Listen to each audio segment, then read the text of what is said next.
Pirmā sajūta man bija tāda lieliskā sajūta. Mēs atnākam un krēslī tā kā mazā haosā un visādos čumuriņos, un tad man ieslēdzās jautājums, tas ir apzināti vai neapzināti. Vai organizatori nav paspējuši sakārtot telpu, vai nu te kaut kas būs.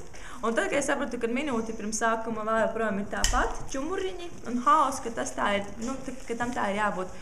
Un, bet es nezinu, vai tie krēsli palīdzēja vai ne krēsli, bet bija ļoti ok. Nu, kad cilvēki, es pat kaut kā likās, nu man ir idejas, bet es neiedomājos, ka citiem arī ir idejas vienmēr.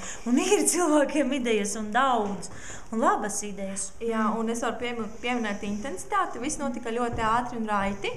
Un tāpat laikā produktīvi, kas ir tas, tā kā liekas, varbūt, izžniedzi gan tā kā sulu, tu atnāc mazliet vakarpusē pēc dienas, un tad liekas, nu tad ir jāsavācās, lai pastrādātu tā ražina, bet tās 2 stundas, nu, tā kā bija produktīvas.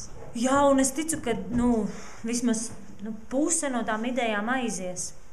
Es ticu tam. Nu, vismaz tas, ko es redzēju, kādas idejas tur bija, kad cilvēki deg par viņām. Jā. Man aizies. Es pieslēgšos. Jā. Mēs pārstāvam jauniešu jauniešu centru bāze un Gulbenes novadu.